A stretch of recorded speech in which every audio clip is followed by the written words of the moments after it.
Welcome to the sixth class in the study of the second chapter of the Yoga Sutras. This chapter is called Sādhana Pādaḥ. Okay, 1 second. All right. So we studied the yamas and we are towards the end of the niyamas. So the yamas and niyamas are the first two limbs of Ashtanga Yoga. So we saw up to Santosha. Santoshat anuttama sukhalabha. From contentment with one's possessions, supreme joy is attained. So we saw until this. We also have seen many stories in this context. The story of Yayati, the king who wants to experience youth. He gets cursed and he becomes very old. So he wants to exchange his old age with youth from his son. And the son agrees. And he experiences, and then he finds no contentment. So at the end, he realizes that. And we've also seen the story of Shaubari, who meditates underwater. And he then sees a family of fish and he wants to have a family, and he goes and marries. He has 50 wives and still he was not content. So contentment is an important aspect of Ashtanga Yoga. Okay, next comes a very, very, very important aspect or a limb of yoga, and this is tapas. The word tapas comes from the root tap, that which heats. So tapas literally, when it's austerity. So when you subject your body to wise austerity, not cruel punishment, wise austerity, then what it does is it burns all the impurities. So that is what is said here. Kayendriya siddhi ashuddhi kshaya tapasaha. By tapas, the impurities of the mind and the body are destroyed, and as a result, great powers, siddhis of the body and the senses are attained. Kaya means body. Kaya, indriya siddhi means great powers. Siddhi is superpowers, perfections. So the great powers of the body and the senses are attained. Indriya, senses. Ashuddhi kshayat. Ashuddhi means dirt, impurities. Kshayat means upon the destruction of these ashuddhis, the impurities, you get great powers. That is, this is tapas, austerity. Tap literally means to just burn. So one of the common forms of tapas is fasting. So fasting is considered such an important form of tapas. Tapas, there are many forms of tapas. Tapas literally, A.G. Mohan, who is a very well-known teacher of yoga philosophy and yoga therapy. He is a student of Krishnamacharya. He says, tapas sukha tyagaha. This comes from Krishnamacharya. So that is substituting smaller comforts for a higher lofty goal. So that is tapas. So fasting, when you fast, what happens? You constantly, there's a body, this body has a fire. Now, when you douse it with food all the time, the fire becomes weak, and a lot of impurities. Like in Ayurveda, it's called ama. They get distributed and stored in the body. This includes cholesterol, plaque, all these things. Now, when you fast, the fire is now burning. It's you're not quenching, you're letting it burn, and it's supposed to destroy all the impurities. So that is the idea. So tapas, it's a very, very important aspect. It comes in the niyamas. Okay. Then the aṣṭa-mahā-siddhis. So we'll see more of this in the third chapter. You get great perfections. Aṣṭa-mahā-siddhis are talked about extensively in the scriptures. Look at how it can't even believe it. That's how it is. Aṇimā. It is not anima. It is Aṇimā. Aṇimā is becoming as minute as an atom. ability to shrink one's body to an infinitesimal size. Laghimā, becoming excessively light. And we'll see in the Yoga Sūtras, chapter 3. Aṇimā, it's for us practically, we can't relate. How can we make our body small? But laghimā is becoming very light, feeling light in the body. That absolutely everybody can feel that.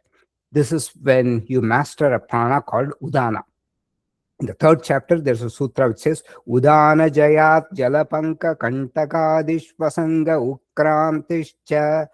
This you see in asana practice. So in asana practice, especially in the Ashtanga Yoga, the asana practice, it's all about channeling the prana.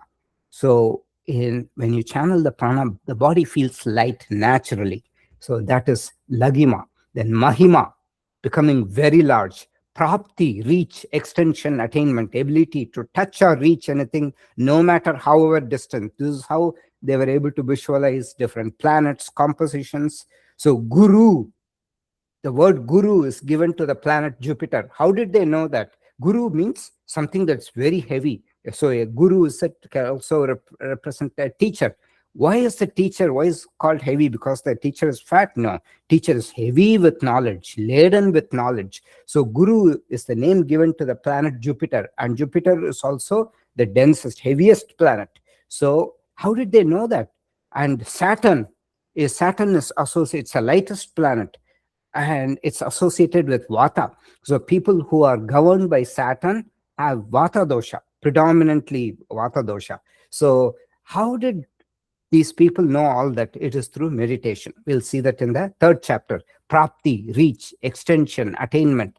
Then prākāmya, irresistible will to attain a goal. Vaśitva, mastery. Vaśīkaram is mastery, control over and power to influence the minds and actions of others. īśitṛtva, lordship, supremacy over nature.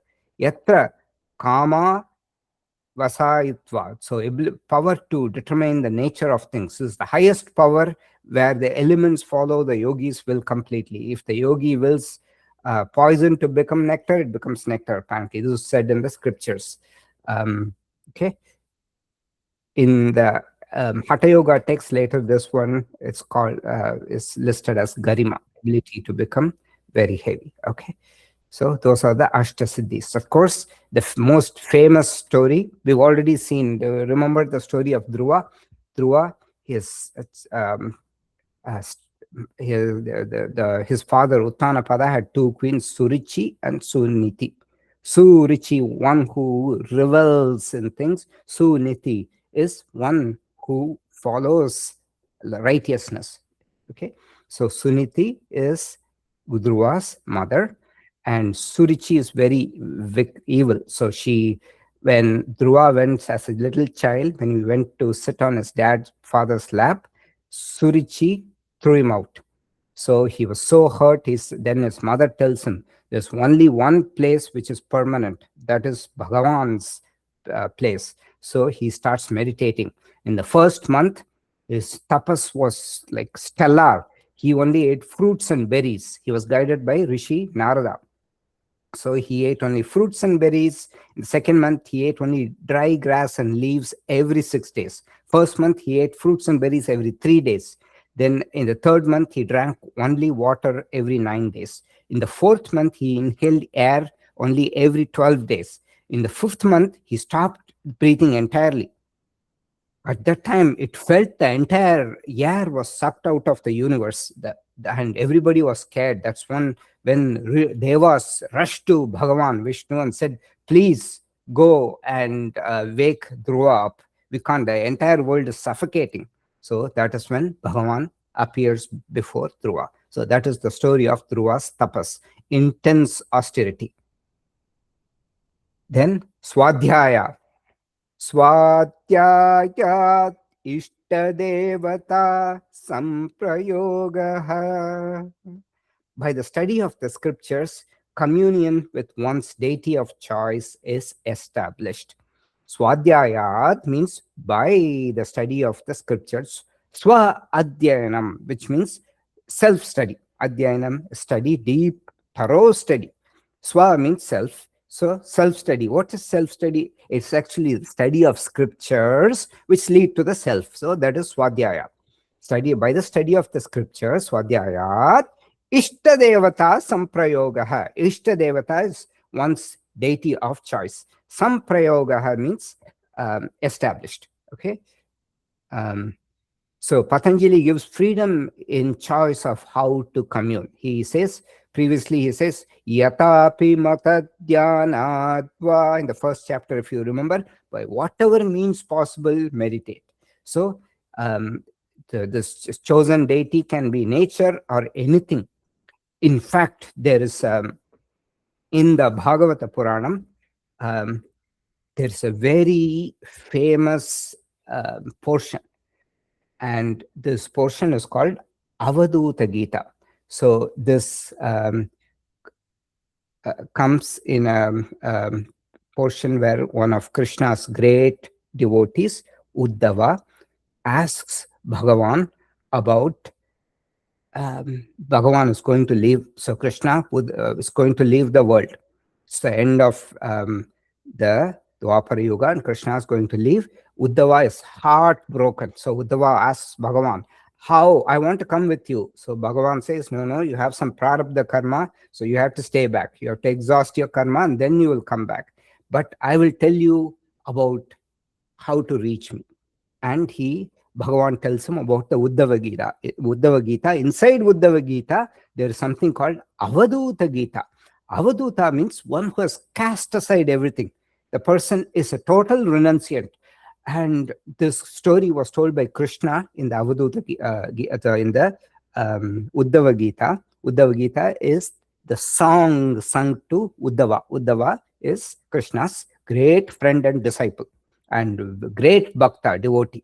So Krishna tells, one of my forefathers called Yadu, King Yadu, one day when he was finishing a hunt and coming back to his palace, he sees a very happy young person. This person was radiant with joy, no fear, absolutely. The king was mesmerized. I have so much worries. I'm laden with worries. This person is so happy. So first thing he asks him is, who is your teacher? And so that's the tradition in those days. They don't ask who your parents are, where you're from. They ask, who's your teacher? When you see a learned person, who's your teacher? So Avadhuta says, Chaturvimshatihi Guruhu. So I have 24 teachers. And he starts talking about all these gurus, different, and some of these are nature, animals, some people. So what I'm trying to say is the Ishta-devata can also be nature. So it need not be a deity or something. By the study of the scriptures, communion with one's deity of choice is established. The most famous example given is that of Parikshit. Parikshit is the grandson of Arjuna. He is Abhimanyu's son. So Abhimanyu is killed in the war.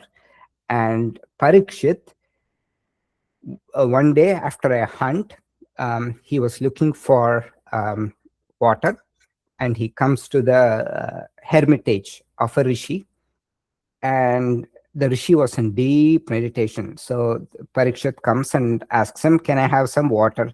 The rishi's eyes are closed and he doesn't open his eyes. So Parikshit feels insulted.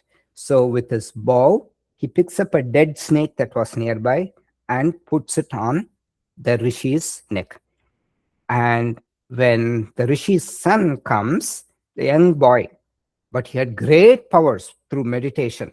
He, with his divine insight, he knew Parikshit had caused this.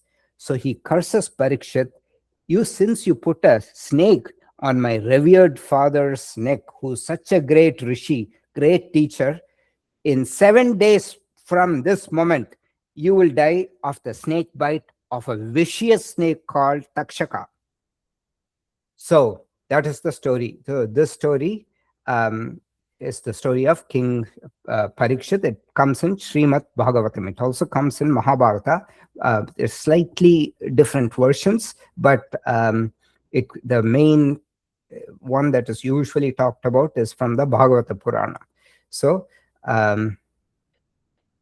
and after the curse, Parikshit did not react with anger or fear. Instead, he recognized it as the will of the divine.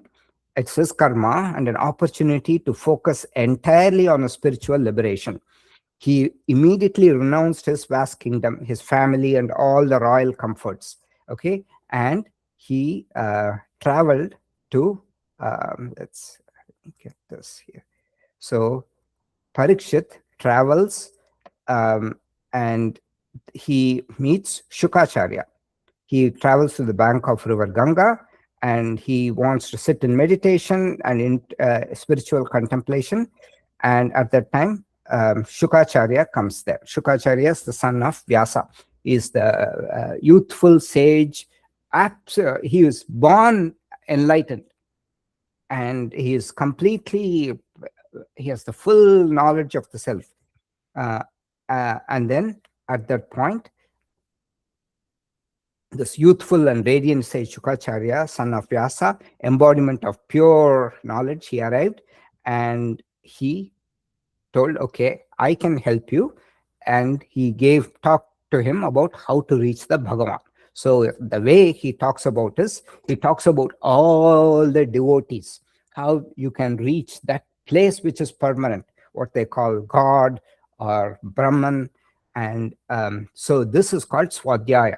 It's called intense study. So Shukacharya, pleased by the king's humility and genuine thirst for liberation, began his instruction. He stated that for a dying person, and indeed for all beings, the most essential activity is to hear about and remember Bhagavan. In this case, it is Krishna, who is the self of all selves. And he talks about all the devotees, and this text becomes Srimad Bhagavatam. Okay, and for 7 days and 7 nights, without a single moment's break for food, water, or sleep, Shukacharya recited the entire Srimad Bhagavatam. Srimad Bhagavatam was composed by Shukacharya's father, Vedavyasa, but Shukacharya narrates it. Parikshit listened with rapt, unwavering attention. He did not just hear the words, he drank the nectar of the scripture with his ears, internalizing every description of the Lord's form, Bhagavan's form. And then what happened? At the conclusion of the 7-day recitation, Shukacharya addressed the king for the final time. "O king, you have now heard the complete glories of the Supreme Lord. You can just discard your body, because your body has no use now. Your prarabdha karma is over." So there are 2 versions given. One is in the Mahabharata, and one is in the Srimad Bhagavatam. In the Mahabharata, the story is slightly different. So people urge him, "No, king, you don't have to be killed in such a way by this vicious snake called Takshaka. We will protect you." So his ministers and everybody, they make a fortress, and they say, "King, you stay in the top, we'll guard it from all sides." So the king, he reluctantly wanted to give up his body. He knew his death was imminent, but he reluctantly agreed, and they placed him in this fortress, and they were guarding so that the snake wouldn't come. At the moment, a bunch of Brahmins, learned scholars, came, and they said, "We would like to, offer our respects to the king." And see, since and the king was, after listening to all this, he wanted to hear more of the scriptures and such things. So he also agreed. So the Brahmins came up, and they didn't want to come empty-handed. They came with some fruits, and they offered it as a token of respect. And what the guards didn't know was, all these Brahmins were actually serpents, disguised magical serpents. They live in the nether realms, magically disguised as Brahmins. So when he took one of the fruits, out of it came a little worm, and the worm immediately grew into this Takshaka and it bit him. Immediately his body was burnt into ashes. So that is the Mahabharata version. In the other version, the Srimad Bhagavatam, Shukacharya is on the banks, Parikshit is on the banks of Ganga, and the snake comes and bites him. And his body, he just happily casts off his body, and his body is burnt to ashes, and he attains enlightenment. So that is the svādhyāya. But so what it shows is intense self-study. He was merged with, in his case, the deity of choice was Bhagavan Krishna. Bhagavan Krishna was the one who saves him at his birth. That's why he's called Parikshit. Parikshite. When Ashwatthama, we saw Ashwatthama, remember? The guy who killed Draupadi's sons in the previous...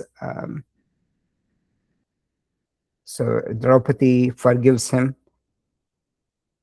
Remember Ashwatthama? So Ashwatthama tries to kill Parikshit by throwing the Brahmastra at him, by shooting the Brahmastra at him. So Parikshit was saved by Bhagavan Krishna. So Bhagavan Krishna, with his discus, he prevents the Brahmastra from entering Subhadra's womb. Okay. All right. So then Īśvara-praṇidhāna, surrender to Īśvara. Pranidhana means surrender. It doesn't say bhakti. The word bhakti is not used because it's a scientific document. Īśvara-praṇidhāna. Samadhi-siddhir Īśvara-praṇidhānāt. By surrender to Īśvara, perfection of samadhi arises. Samadhi-siddhi, perfection of samadhi arises by surrender to Īśvara. So, previously, in the first sutra also, samadhi, Īśvara-praṇidhānātva, it was mentioned. So the same Īśvara-praṇidhāna comes 2 times in the Yoga Sutras. That's very rare, because as a sutra, you're not supposed to repeat things. It has to be concise. But Patanjali places such importance to Īśvara-praṇidhāna, surrender to Īśvara. So it comes twice. Some people say it violates the sutra rules, but Patanjali wants to tell the importance of this as one of the easiest methods to attain stillness of the mind is to surrender to Īśvara, or a supreme entity. So with that, we've covered the yamas and the niyamas. Now we will move to the third limb, or the third part, which is asanas. The third part of the Ashtanga Yoga, it is asana. Okay, asana. Now, asana is one of the limbs. Unfortunately, these days, asanas have become associated with yoga itself. So this picture is Krishnamacharya, taken in the Mysore Palace. So this is the Mysore Palace. One of the students who would later become a yoga practitioner, and that is what is famous picture. That's what you see here. So we will remove the misconception that asanas is yoga. Asanas is a tiny portion of yoga, just to make sure the body's restlessness and excess energy is gone, so you can sit in some stillness for pranayama and meditation. Okay, so we'll take a lighter look at this ancient inward gazing practice, yoga then and now. So previously, the images that would come to your mind when you use the word yogi or yogini, whatever, are people sitting in meditation. This was in the 1960s, 1970s. When you say yogi, then people, a man or a woman, sitting in meditation. But these days, this is what comes to our mind. So it's all about body contortion. And these days, see, these kids, to be put in this picture and all this, did they really like it? Probably not. And the kids wish they were older so they can escape the torment of the teachers. But now people pay money to be tormented. Look at the difference in the viewpoints. It's more associated with body, looks, and image. Okay. The kids, the diet. Now let's talk about the diet. Kids showed up for practice so that they can eat the one square meal of the day that was offered at the Mysore palace. So after this practice, so the king was a great fan of yoga. So he's told Krishnamacharya, teach yoga, and I want all these kids to later teach yoga themselves, and therefore I will offer free food. So they offered free food at the palace after practice. So that was the best meal of the day, because they were all poor. So look at, they're all skinny, poor kids. And now people show up for practice so they enjoy that extra course fancy meal without gaining weight. So that is the difference. When B.K.S. Iyengar was famously asked what diet he followed during his days of intense yoga practice when he was young, he famously said he had no diet at all. He was living off tap water and tea for days together due to extreme poverty. Yes, a smaller diet, whether coincident or not, made better yogis. So it again and again it says, yogi eats one meal a day. I mean, yogi is not somebody who's sitting in meditation for most of the day. That person can live with one meal. A bhogi, this is just a saying. What it shows, that you have to look at not literally, but the context is, the lesser you eat, the better your mind becomes stable, your body also becomes flexible. The bhogi eats 2 meals a day. Bhoga means one who wants to enjoy. And then a rogi means a person with a disease, eats 3 meals a day. And then there's a fourth category also, a drohi, a traitor, who is a traitor to the society, eats 4 meals a day. So that is the importance of food. Okay, asana. So asanas in the larger scheme of yoga, if you see this number of sutras per topic, the highest belongs to Purusha, Prakriti, the distinction. That is the entire purpose of yoga, is to make the mind so still you understand the difference between Purusha and Prakriti. Purusha is the real you. The body and the mind are Prakriti.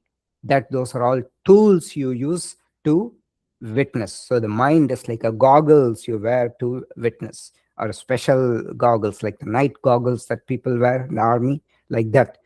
And the body is just like a bag holding all these instruments. That's all it is.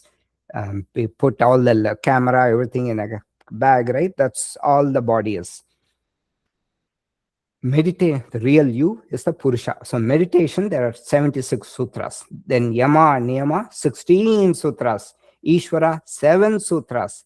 Then Pranayama, 6. Asana, 3. So asana has the lowest number of sutras of any topic. But people think asanas is yoga. So definition of asana: sthira sukham asanam. A yoga posture is characterized by sthiram, steadiness, and sukham, comfort. So sukham, the word comes from sukham. Kam is space. Bhumirapo nalo vayuhu kammano buddhirevacha ahankaramiti yamme bhinna prakriti rashtada. So Bhagavan in the Bhagavad Gītā says the Prakriti has, there are 8 parts of it. Bhumi, apaha, analaha, vayuhu, kam. So the five elements, they call it. Bhumi is earth element. Bhumi, apaha is water element. Bhumi, apo, analaha is fire element. Vayuhu is wind element, and kam is the space. So kam means good space, which means it's an expansive space, something which leads to expansion. Dukkam is constricted space. So posture is characterized by steadiness and comfort. So kam is comfort. Okay, now let's look at the example of Ashtavakra. So Ashtavakra is a great rishi, one of the famous rishis. So this is Ashtavakrasana. B.K.S. Iyengar is shown in Ashtavakrasana. Ashtavakra is also the teacher of King Janaka. So does anybody know the story of Ashtavakra? I've told it before. Do you guys remember it? Anyone?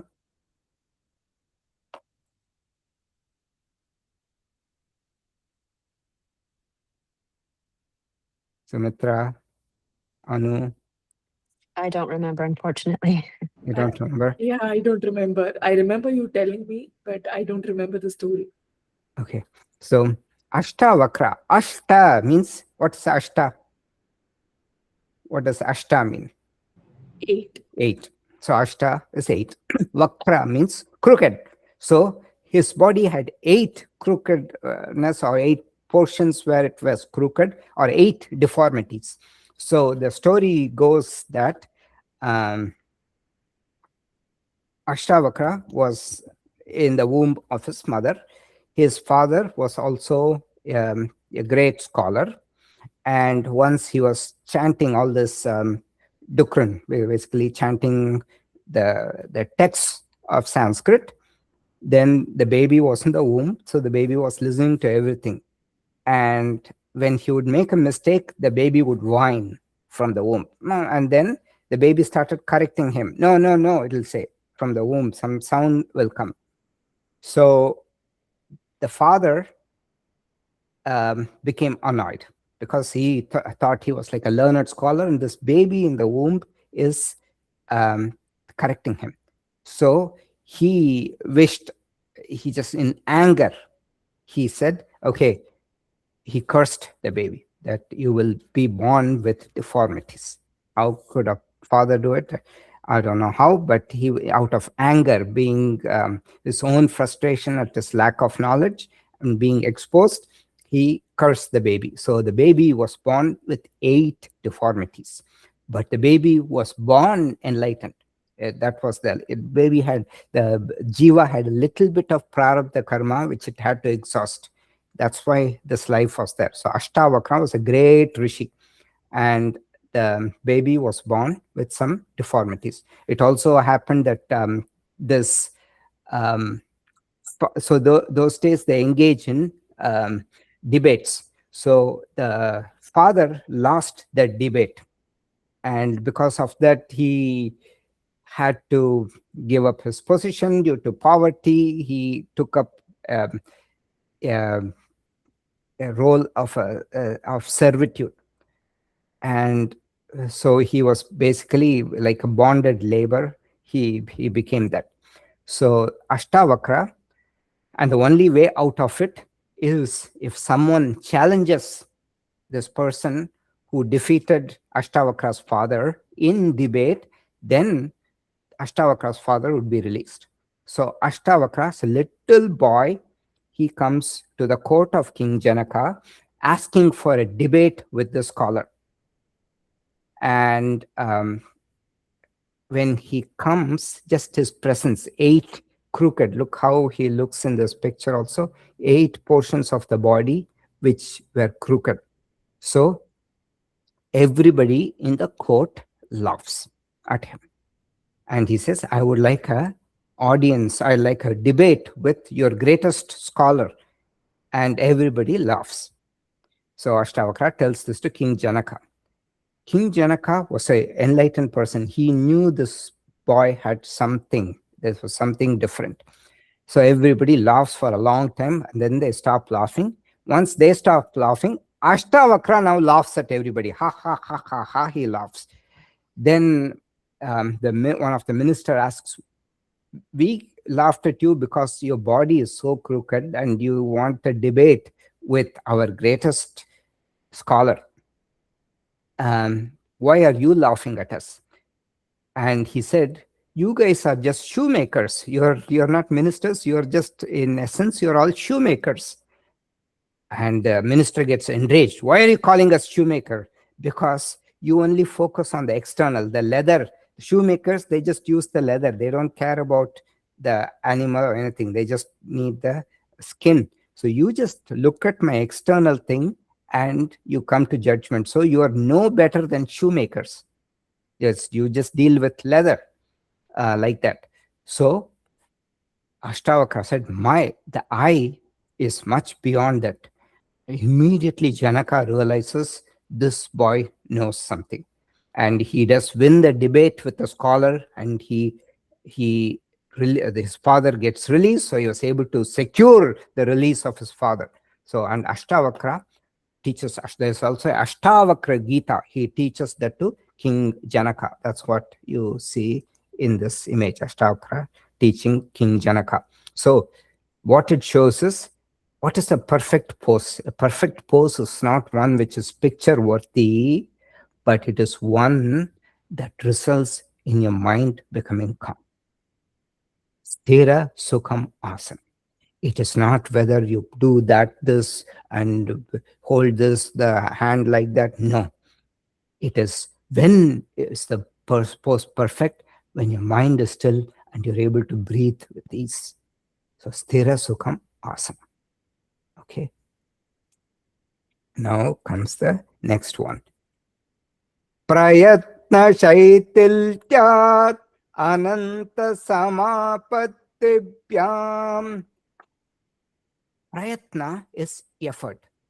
Yatna tatrastritau yatno pyasaha.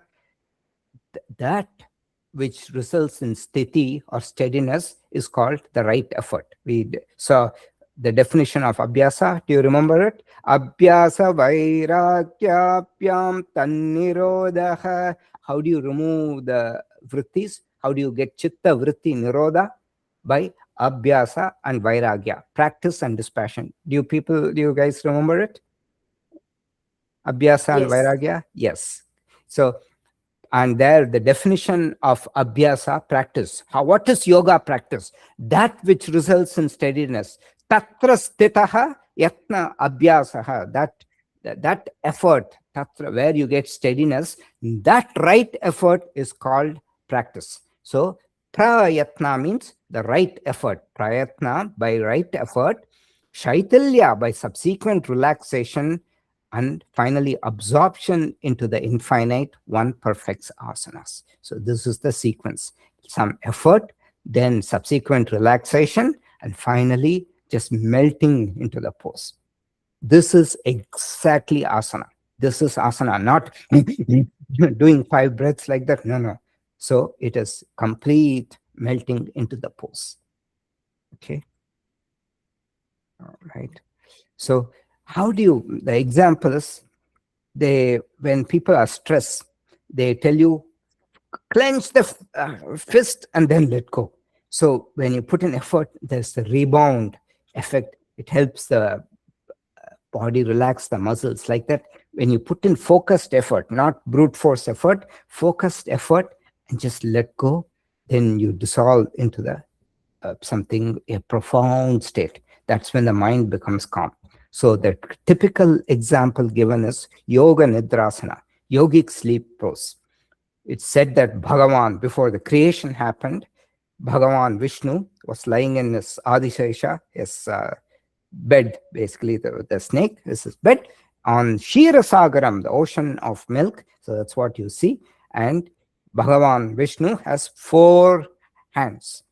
2 he places behind the head, and 2 hands on his chest like that. So we don't have 4 hands. So the way this pose is done is we place our legs behind the head as though keeping the hands, and the other 2 are locked. Okay, so that is yoga nidrasana. And what are the benefits of asana practice? Tathodvandvabi anabhigataha, tathodvandvanabhigataha. Then tataha, then thereafter, once the asana is perfected, from the mastery of the asana, dvandva, one is not disturbed by dualities. So this dvandva concept, you have to understand. It may seem like a cliche. Does anybody remember what the dvandva is? Pairs of opposites. Dvandva, pairs of opposites, like heat, cold, pleasure, pain. Why it's a problem? Does anybody remember?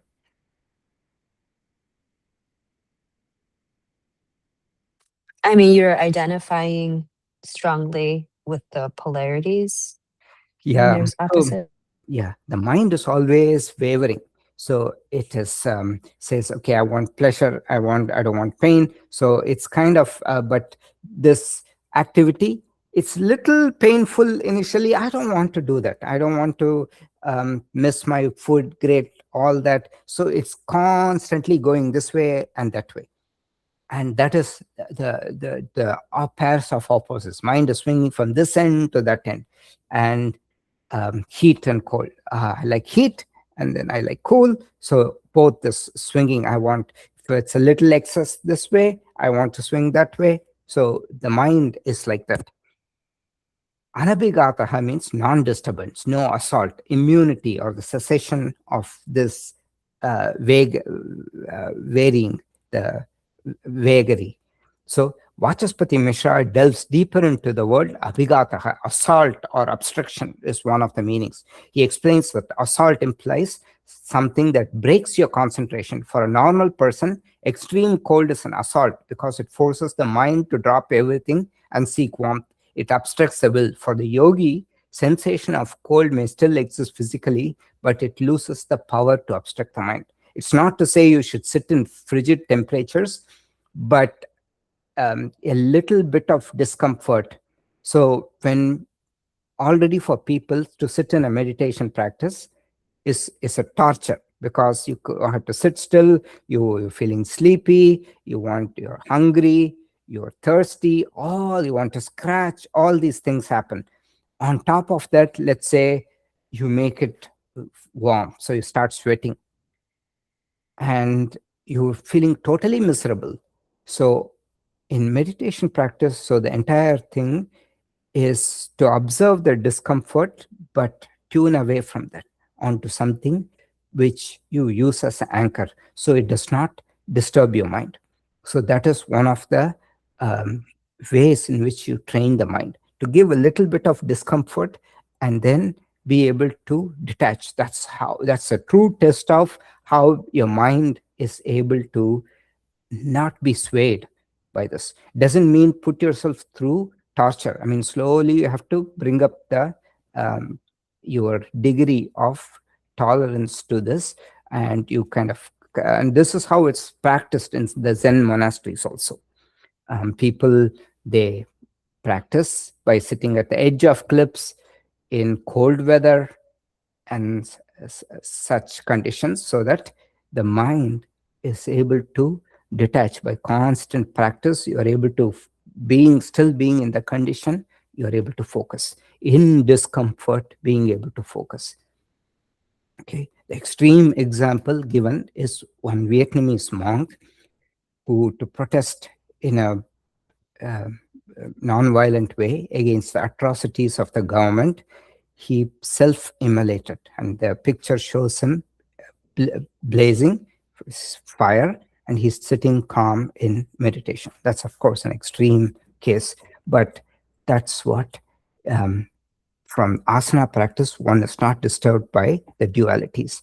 The example, there are many such verses in the Bhagavad Gītā where this is invoked. So in the second chapter of the Bhagavad Gītā, the instruction to fight, Bhagavan says, Sukha dukkhe same krutva labha labhau jaya jayau tasmad tato yuddhaya yujyasva naivam papam avapsyasi. Having made pleasure and pain, as well as gain and loss, victory and defeat to be the same, engage in battle with this attitude, you will not incur any sin. So this is one verse that is given in the Bhagavad Gītā. Sukha dukkhe same krutva labha labhau jaya jaya. Another verse that is given is this. It is given, it's in the 6th chapter of the Bhagavad Gītā. Jitātmana prashantasya paramatma samahitaha shītoshna sukha dukkeshu tatha mana pamanayoh. The supreme mind of the self-controlled and the peaceful is balanced in hot and cold, happiness and sorrow, and also in honor and dishonor. Jitatmana, one who has conquered the mind. So that is one example. And then there are many such examples that the Bhagavan defines a true devotee is not one who goes, chants, prays, and all that, but such a person has an attitude whereby, what does this person do? Samaschatraucha mitrecha tatamānāpamānayo shītoshna sukha dukkeshu samasanga vivarjitaha. So this person, one who is sane towards a friend and a foe, towards honor and dishonor, cold and heat, pleasure and pain, who's free from attachment, and so on. So that's another story, another verse. And then finally, a true sannyasis, one who doesn't have onadveshtina kankshati, one who has no aversion or craving. So Bhagavan gives many such examples in the Bhagavad Gītā. And the classic story for this is the story of Parvati. So Parvati was the daughter of Himavan. So that is Himalaya, the king of the Himalayas. It's basically the mountain itself. To that king, Parvati was born. Parvati, daughter of the Himalayas, fell in love with Shiva. Shiva is an ascetic god. He is a sannyasi, he is a yogi. But Shiva was always in deep meditation.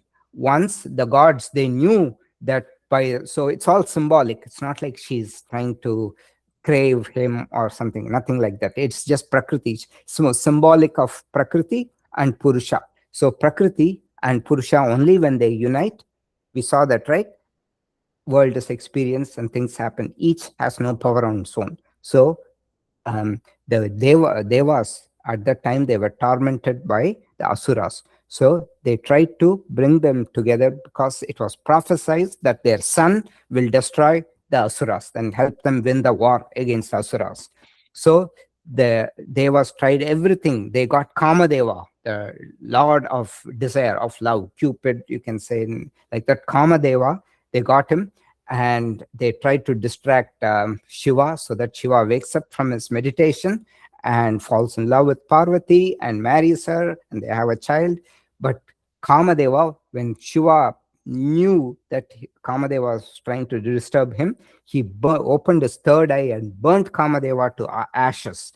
So nothing worked. Finally, Parvati decided, okay, the only way to win Shiva is through tapas, and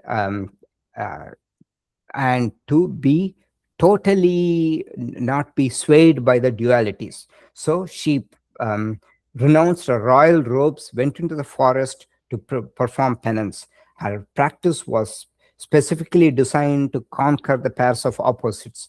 Heat, the 5 fires, in the scorching heat of summer, she sat in the middle of actually 4 blazing fires with the sun as the 5th above her head.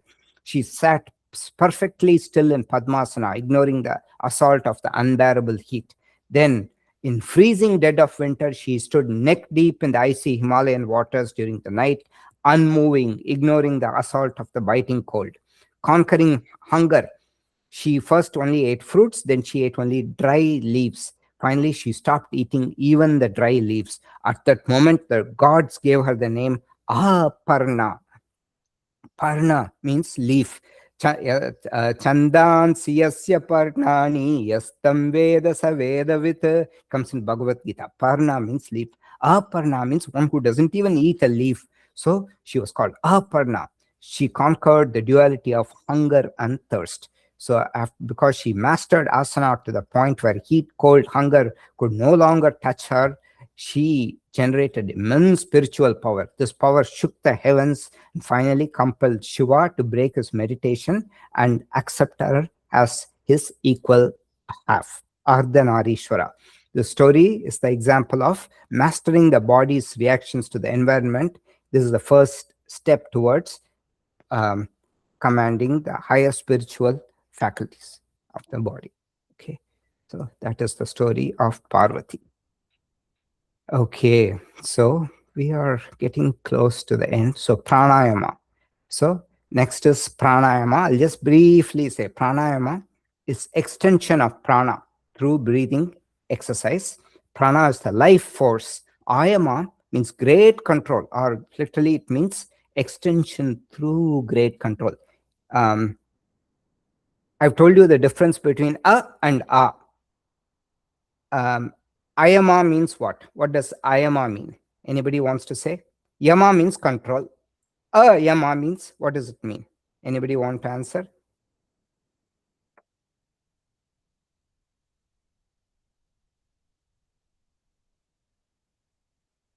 Anyone? I've told this before. Avidya.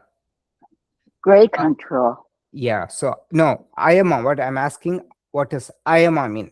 Not ayama. A means great. Means negation. Correct. Very good. So we saw that avidya means ignorance. Avidya means great knowledge. Aviveka means it is lacking discrimination. Aviveki. Aviveka kyati. So aviveka kyati. Yoganga anishtad ashuddhikshaye.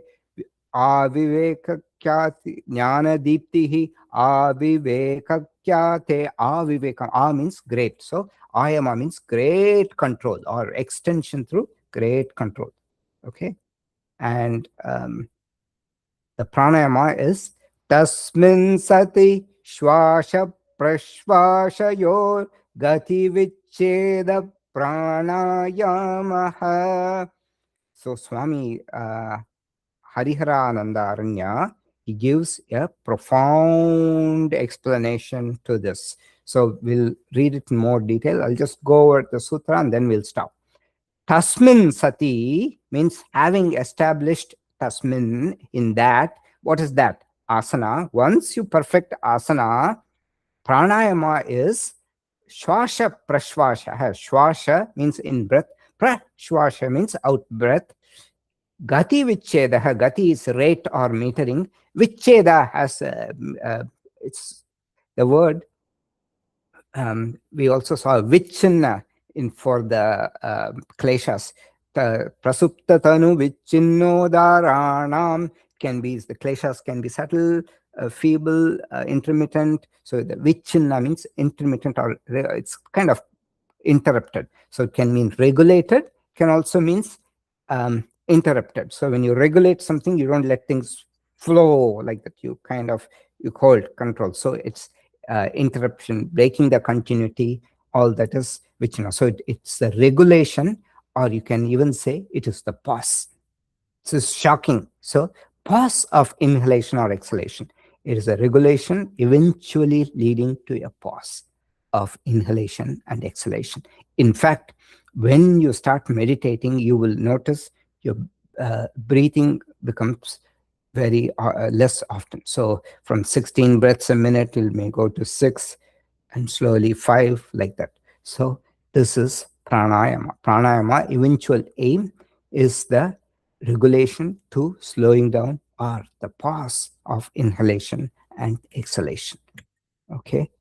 All right. I shall stop here with this.